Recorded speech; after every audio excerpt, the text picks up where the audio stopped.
मी प्राध्यापक सिद्धार्थ इंगोले, मराठी विभाग, स्वर्गीय पुष्पादेवी पाटील, कला आणि विज्ञान महाविद्यालय रिसोड. विद्यार्थी मित्रांनो, गेल्या तासिकेला अनुसरून आज आपण मृतगंध भाग 3 मधील कविता हा विभाग आणि त्या विभागातील नंबर 2ची स्फूर्ती ही कविता आज आपण अभ्यासणार आहे. स्फूर्ती या कवितेचे कवी केशवसूत हे टोपण नाव घेऊन आपण त्याला उर्फ असं म्हणू शकतो. उर्फ कृष्णाजी केशव दामले यांनी ही स्फूर्ती नावाची कविता लिहून त्यांनी प्रतिभेविषयी समाज सुधारणेचा इशारा दिलेला आहे. आधुनिक मराठी कवितेचे जनक म्हणून मान देण्यात येतो तो केशवसूतांना. इंग्रजी स्फुट कविता वाचून त्यांनी काव्यस्फूर्ती झाली असे म्हटले जात तरी स्वतःच्या व्यक्तिमत्वाचा व स्वाभिमानाचा आविष्कार त्यांनी स्वतंत्रपणे काव्यामध्ये व्यक्त केला आहे. त्यांच्या काव्यावर आगरकरांच्या सुधाकरवादांचा प्रभाव जाणवतो. मराठी कवितेत पुढे विकसित झालेली बहुतांशी काव्यप्रवृत्तीचा उगम केशवसूताच्या काव्यातूनच आढळून येतो. म्हणून मराठी वाङ्मयाच्या इतिहासामध्ये अर्थात मराठी वाङ्मयामध्ये केशवसूतांना आधुनिक काव्याचे जनक असं सुद्धा म्हटलं जातं किंवा ओळखलं जातं. केशवसूतांच्या काव्यांची वैशिष्ट्ये जर आपण विचारात घेतले किंवा त्याचा सार जर आपल्याला लक्षात घेतला तर प्रेमभावना, निसर्गप्रेम, गुणगुंजन, सामान्य गोष्टीतही सौंदर्य शोधण्याची एक अलौकिक अनन्यसाधारण प्रवृत्ती केशवसूत यांच्या कवितेतून, त्यांच्या काव्यातून आपल्याला जाणवतं.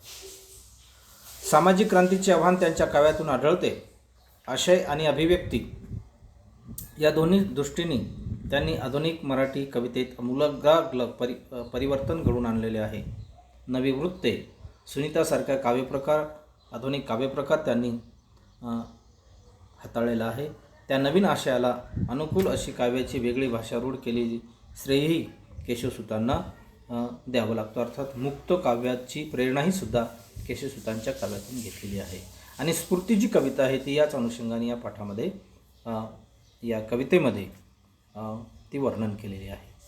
स्फूर्ती म्हणजे या शब्दाचा अर्थ आपण लक्षात घेतला तर प्रेरणा, एक जोश, एक प्रेरणा घेऊन ज्याला संस्फूर्ती. सैनिक या देशाच्या मातीतून स्फूर्ती घेतात. प्रामाणिक विद्यार्थी आई वडिलाच्या कष्टातून स्फूर्ती घेऊन जीवन यशस्वी करतात, त्याला स्फूर्ती असं म्हणतो. स्फूर्ती म्हणजे प्रेरणा, बोधात्मक धडा. आणि प्रस्तुत स्फूर्ती या कवितेतून समाज सुधारण्याची स्फूर्ती या कवितेत रेखाटली आहे. म्हणून स्फूर्ती केशवसूत हे आपल्या या कवितेमध्ये असं म्हणतात की प्रतिभेचा जो प्याला आहे, प्रतिभा म्हणजे बुद्धी, आणि मग बुद्धीमध्ये एवढा अफाट प्रतिभा, एवढी अफाट बुद्धी आपण निर्माण केली पाहिजे की आपल्या जाणिवेचा, तज्ज्ञाचा, विचाराचा जो प्याला आहे, प्रतिभेचा प्याला आपण ज्याला असं म्हणतो, तो काठोकाठ भरून पूर्ण फेस उसळला पाहिजे. एवढं प्रकांड ज्ञान आपल्याला हस्तगत झालं पाहिजे, अशी स्फूर्ती या कवितेतून केशवसूतांनी घेतलेली आहे. म्हणून या अनुषंगाने आपल्याला असं म्हणता येईल की काठोकाठ भरू द्या प्याला, फेस भराभर उसळू द्या, प्राशनकरिता रंग जगाचे कोणी कणोकणी ते बदलू द्या. आणि प्रतिभा एवढी वाढवली पाहिजे, एवढा प्रतिभेचा प्याला आपला भरगच्च भरला पाहिजे की तो जणू विकासाच्या, परिवर्तनाच्या कामासाठी सांडला पाहिजे. आणि कवी केशवसूतांनी या कवितेतील प्रतिभाशक्तीवर जोशपूर्ण, आवेशपूर्ण पद्याचे रूपक साधले आहे. कवी केशवसूत म्हणतात, ठेस उसळेपर्यंत तुमच्या प्रतिभेचा प्याला काठोकाठ भरू द्या. या काठोकाठ भरलेल्या प्रतिभेच्या प्याल्याने प्राशन करून तुमच्या मनातील जगविषयाचे रंग क्षणोक्षणी बदलू द्या. येथे केशवसुतांनी सृष्टी ही सतत परिवर्तनशील असते आणि म्हणून बुद्धीसुद्धा परिवर्तनशील असली पाहिजे. तत्वज्ञानात्मक सूत्र मांडलेले आहे. केशवसूत म्हणतात, आपण कवींनी प्रतिभेचा प्याला प्राशन करून समाज सुधारणेसाठी आपण काव्यातून परिवर्तनात्मक बडबड केली पाहिजे, परिवर्तनात्मक जागृतता केली पाहिजे.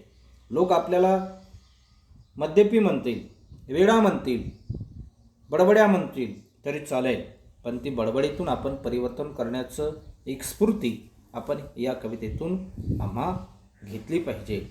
आणि म्हणून परंतु त्याची पर्वा न करता आपल्यासारख्या प्रतिभावंताच्या डोक्यावर नियतीनेच ही बडबड, ही परिवर्तनात्मक बडबड करण्याचा वसा कवीच्या संदर्भामध्ये दिलेला आहे. आणि म्हणून एका ठिकाणी कवीच्या संदर्भात असं म्हटलं जातं की जो देखे ना रवी तो देखे कवी. जो सूर्यही पाहू शकत नाही ती पाहण्याची प्रतिभा कवीच्या प्रतिमध्ये दिलेली आहे.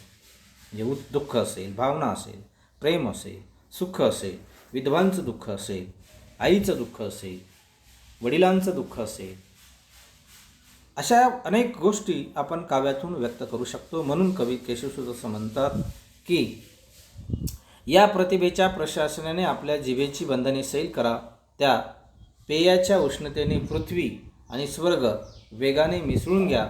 मग तुमच्या मनात त्या प्रतिभेची धुंदी, जशी पेयाची लोक धुंदी करतात, नशा करतात, तशी तुम्हाला परिवर्तनाची नशा, क्रांतीची नशा, समतेची नशा, समतेचा वसा,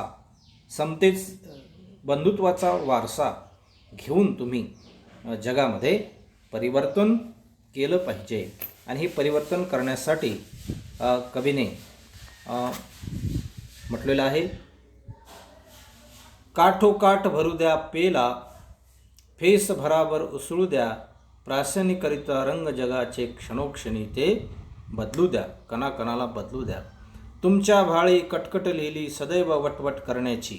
आणि आपल्या कवीच्या नशिबी हे समाज परिवर्तनाचा वसा जणू नियतीने दिलेला आहे. म्हणून कवी आमच्या भाळी कटकट लिहिली, आणि ही काव्याची कटकट, परिवर्तनाची कटकट जणू आमच्या भाळी लिहिलेली आहे, असा वसाही कवी त्या ठिकाणी देतात. मग जग आम्हास मद्यपी पर्वा कसली मग त्याची. आणि जगानं तुम्हाला वाईट जरी म्हटलं, विचाराचा मद्यपी जरी म्हटलं, बडबड्या जरी म्हटलं, तरी तुम्ही त्या निंदेला भीक घालू नका, त्या निंदेची पर्वा करू नका. पण मित्रांनो, समाजामध्ये सामाजिक क्रांती घडवून आणा, समाजात परिवर्तन करा, समाजात सामाजिक बंधुता, सामाजिक एकता, सामाजिक समता, सामाजिक नैतिकता आणि विकास कसा साधता येईल या पद्धतीची काव्यातून तुम्ही लेखणी घ्या, ती लेखणी पाजळा आणि समाजाच्या कामी ती लेखणी आली पाहिजे. अशा म्हणेल जगा मासमध्ये पर्वा कसली मग त्याची. आणि मग आम्हाला त्याची कसलीही पर्वा नाही. यदुष्णेने द्यावा पृथ्वी द्रवुनी मिसळती वेगाने. आणि द्रवुनी मिसळते वेगाने दयावा पृथ्वी. आणि त्या पृथ्वीसारखी समतेची सावली, समतेचा आधार आपण जनमानसांना देऊ. होऊन मग दंग मनी. आणि अशा प्रकारे मग मनामध्ये मग दंग मनी, मनामध्ये गुंग होऊन, दंग होऊन आपण समतेची मशाल, समतेचा विचार समाजामध्ये पेरला पाहिजे. समाज अन्यायापासून जागृत केला पाहिजे. त्याला अन्यायाची जाणीव व्हावे ते अनाध्यानी, मग मन सुचेल ती गाणी. आणि मग तुम्हाला परिवर्तनासाठी जे सुचेल, जे बरं वाटेल, ती गाणी, ती कविता, ते काव्य तुम्ही या ठिकाणी गायलं पाहिजे, लिहिलं पाहिजे, समाजाला सांगितलं पाहिजे.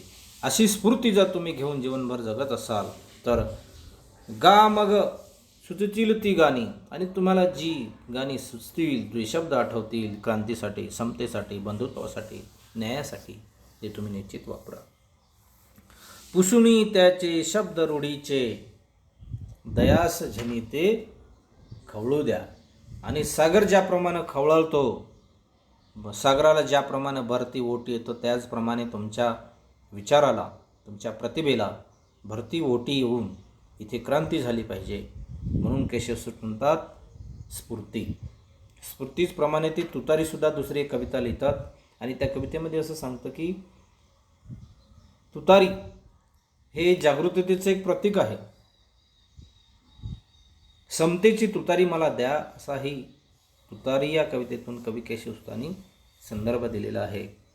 आणि परतुनी त्याचे शब्द रूढीचे दास जनी ते खवळू द्या, आणि परिसुनी त्याचे रूढीचे दयास जनी ते खवळू द्या.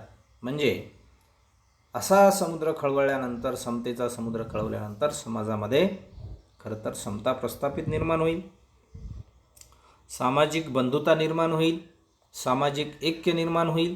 आणि यासाठी तुमची बुद्धी खळवळू द्या, काठोघाट भरू द्या पेला, फेस भराभर बेसू द्या. आणि मग अशा पद्धतीनं कवी केशवसुतांनी हा जो समतेचा रस आहे, तुमची प्रतिभा एवढी प्रचंड असली पाहिजे की तुमच्या बुद्धीचा जो प्याला आहे तो प्याला पूर्ण भरून असा ओसंडून खाली वाहला पाहिजे. एवढी प्रतिभा तुम्ही निर्माण केली पाहिजे. आणि त्या प्रतिभेचा वारसा आपल्या देशामध्ये छत्रपती शिवाजी महाराजांपासून, राष्ट्रसंत तुकडोजी महाराजापासून, संत कबीरापासून, संत रोहिदास महाराजापासून आणि फुले शाहू आंबेडकरपर्यंत हा वैचारिक वारसा ही देण आपल्या देशामध्ये लाभलेली आहे. या प्रतिभेचा रस आपल्यापर्यंत पोचला म्हणून आपल्या देशामध्ये परिवर्तनं झाली, क्रांत्या झाल्या आणि आज विकसनशीलच्या उंबरठ्यावर आपण थांबतो आहोत, जगतो आहोत. ती त्या प्रतिभेची ती प्रेरणा आहे, प्रतिभेची ती स्फूर्ती आहे, प्रतिभेचाच तो प्रभाव आहे, प्रघात आहे. आणि म्हणून अशा प्रकारे केशवसुतांनी स्फूर्ती ही कविता या ठिकाणी निर्माण केली. आणि म्हणून आपल्याला हे समतेचं, क्रांतीचं बंड आपल्याला स्वीकारायचं आहे. म्हणून केशवसूत हे जे कवी आहेत, या कवीच्या अनुषंगाने आपल्याला आजच्या तासिकेला एवढीच माहिती बघता येईल. आणि बाकीची जी कविता आहे ती आपण नंतरच्या तासिकेला पाहू. या ठिकाणी स्फूर्ती या शब्दाचा अर्थ तुम्हाला कळाला असेल. स्फूर्ती म्हणजे प्रेरणा.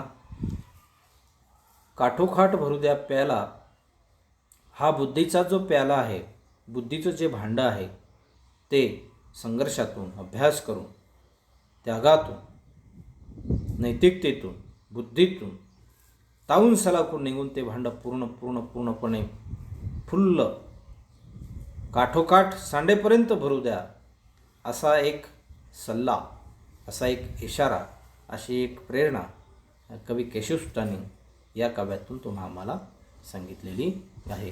म्हणून या ठिकाणी मित्रांनो आपण थांबू आणि बाकीची जी कविता आहे ती आपण नंतरच्या तासिकेला